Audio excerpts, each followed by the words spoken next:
What up, guys? Coach Darryl back to talk to you guys today about the conventional deadlift. Now, conventional deadlift, there's a lot going on here. This is a super basic starting point for your deadlifts, okay? This isn't like super in-depth. So what you're gonna do is you're gonna start with your stance about hip width. Again, this may vary for a lot of people. If you don't know how far hip width is, imagine yourself jumping up to try and grab a rebound in basketball. You wouldn't stand super wide and you wouldn't stand with your feet together. You would jump with your feet right underneath you. Another way to test this is just jump up. Where your feet land, that's gonna put you about hip width. So hip width stance, overhand grip. My hand should be just outside my hips on the bar, not super wide, not inside. We don't want them brushing or rubbing the legs or knees as we pull, so just outside the hips. Overhand grip.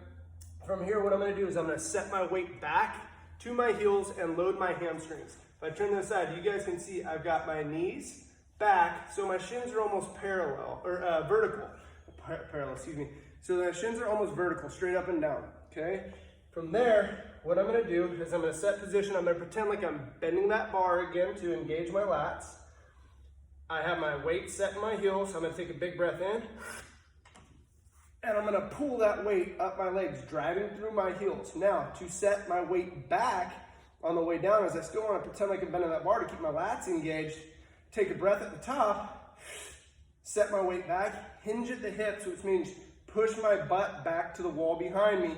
I'm gonna let that bar start to lower. Once it gets below the knee, I kind of wanna squat that down a little bit. So I'll show you from the side. As I come down, hips go back. Once it gets below the knee, I start my squat. Now, notice my knees didn't shoot super far forward there, and I didn't tuck my hips underneath, okay? Couple ways to do your deadlift. When you guys do these, you can do repeat reps or a touch and go.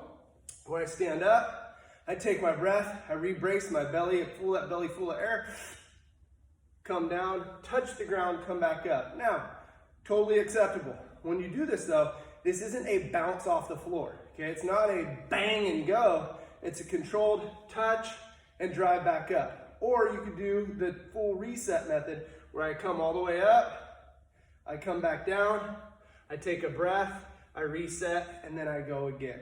Either way is acceptable, guys. So we just want to make sure that we are staying in a great position throughout this deadlift. We're bracing with our core. We're not letting our air out during the lift, okay? Hopefully this helps you guys. If you need more details on the deadlift, guys, I'll be more than happy to share them with you. Hopefully you guys have a great day.